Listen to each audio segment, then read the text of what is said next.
नमस्कार मंडळी, स्वागत आहे तुमचं आमच्या चॅनलमध्ये।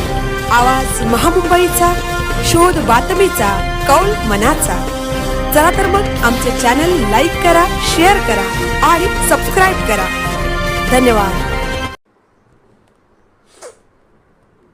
आमदार विक्रांतदादा पाटील आभार संवाद कार्यक्रम संपन्न। सिडको घरांच्या किमती कमी करण्याचा लढा यशस्वी केल्याबद्दल माननीय आमदार श्री विक्रांतदादा पाटील आणि श्री बाळासाहेब पाटील यांचे जाहीर आभार मानण्यासाठी समस्त सिडको घरे लॉटरी विजेते परिवार यांच्याकडून रविवार दिनांक 19 एप्रिल रोजी रॉयल गार्डन लॉन्स येथे भव्य सभेचे आयोजन करण्यात आले होते।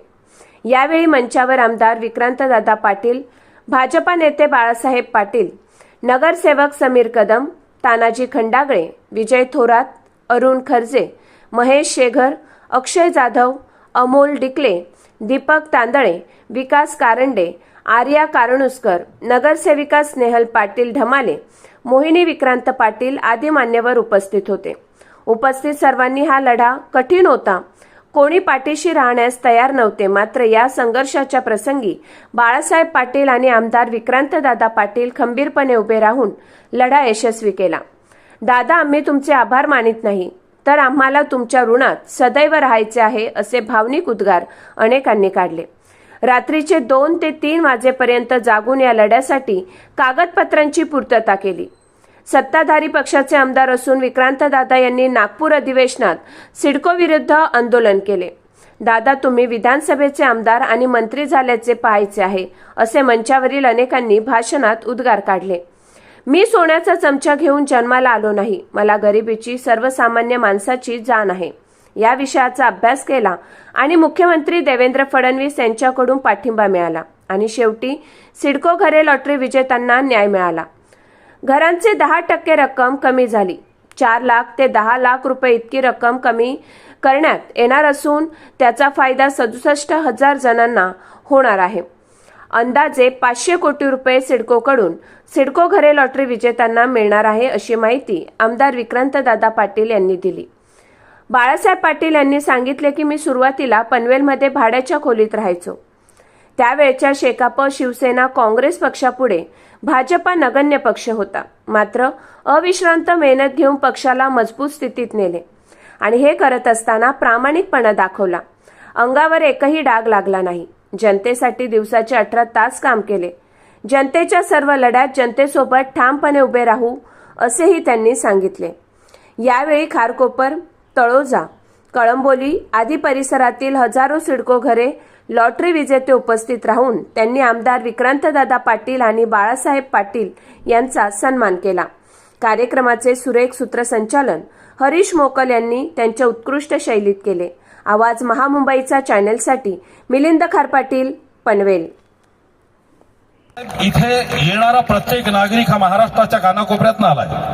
महाराष्ट्राच्या कानाकोपऱ्यातून आलेल्या प्रत्येक नागरिकाचं स्वप्न आहे की माझं स्वतःचं घर हवं आणि तेही मला माझ्या बजेटमध्ये हवं। पण दुर्दैवानं बिल्डर्स मंडलिक झालेलं हे सिडको प्रशासन आपल्या मागण्यांना वाटाण्याच्या अक्षता लावत होतं, पण बिल्डर्सच्या बटीक झालेल्या सिडकोला सरळ करण्याचं काम विक्रांतदादांनी केलं आणि म्हणून हा जनसमुदाय या ठिकाणी उभा आहे। आणि त्या सगळ्या अडचणीतून समोर जात असताना शेवटी कुठेतरी यशाकडे आपण आलो आणि मग त्या निमित्तानं या सगळ्या मायमाऊली, सगळ्या लाडक्या बहिणी, सगळे आमचे युवा बांधव, आमचे सगळे मित्र यांच्या माध्यमातून एक प्रस्ताव माझ्याकडे आला की विक्रांत पाटील, तुम्ही आमच्यासाठी जे काही करू शकलात तर आम्हाला सगळ्यांना मिळून एक कार्यक्रम आपल्यासाठी साकारायचा आहे।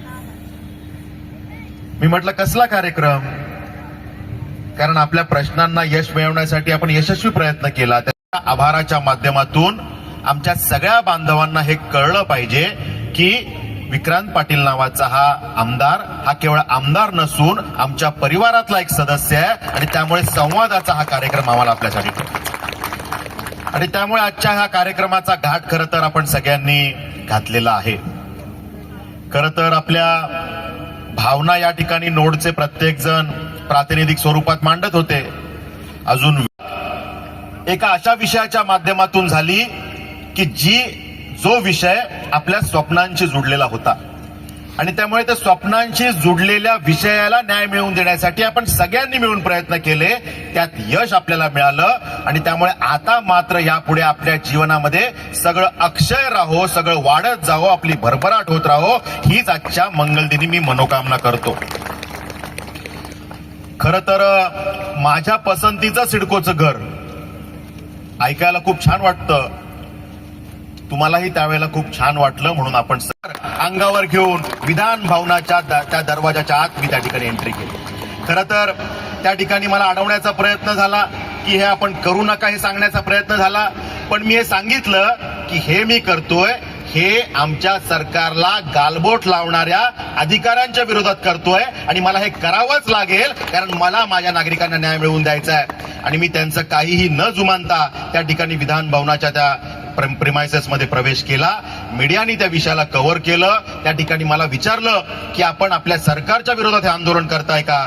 मी त्यांना सांगितलं की हे आंदोलन म्हणजे प्रतिकात्मक स्वरूपाचं आंदोलन आहे आणि ह्याच्यावरती लिहिलेलं तुम्ही जर वाचलं तर आपल्याला कळेल की हे आंदोलन सरकारच्या विरोधात नाहीये, कारण सरकारची मानसिकता जनतेला न्याय दिवस, आपल्या जीवनामध्ये परिणाम करणारा दिवस उजाडला आणि अधिवेशनाचा शेवटचा दिवस त्या ठिकाणी मुख्यमंत्री महोदय, नगर विकास मंत्री, उपमुख्यमंत्री यांची बैठक झाली आणि त्यात कुठले निर्णय जाहीर करायचे, जे काही 10 निर्णय होते त्यातला एक निर्णय आपल्या सगळ्यांच्या आयुष्याचा परिणाम करणारा निर्णय होता आणि त्या ठिकाणी नगर विकास मंत्र्यांनी सभागृहात सांगितलं, अंतिम आठवड्याचं उत्तर असं त्यात सांगितलं की सिडकोच्या घरांच्या किमती आम्ही 10% कमी करतोय, ही घोषणा त्या ठिकाणी केली गेली.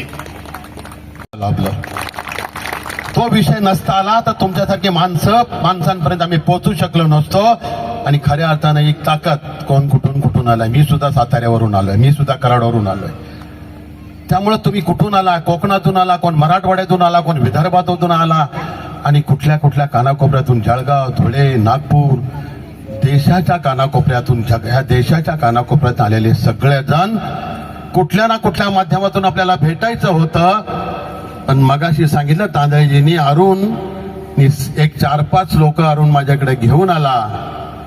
4-5 लोक मानून आणि या आमदारकी जी काही आपल्याला मिळालेली आहे ती मिरवण्यासाठी नाही तर जनकल्याणासाठी हे मानून काम करणारे आपण कार्यकर्ते आहोत. त्यामुळे कुणीतरी आभार मानेल या भावनेनं आपण कधीच काम करत नाही. पण तरी सुद्धा जेव्हा एखाद्या विषयाला न्याय मिळतो, लढा यशस्वी होतो आणि त्यातून जे लाभार्थी आहेत ते कुठंतरी आभार बाजूला राहू दे पण शाबासकीची एक थाप पाठीवर देतात, तेव्हा पुढच्या या सगळ्या प्रवाहात आणि प्रवासात काम करण्याची अधिकची ऊर्जा त्यातून प्राप्त होत असते, हे मात्र खरं.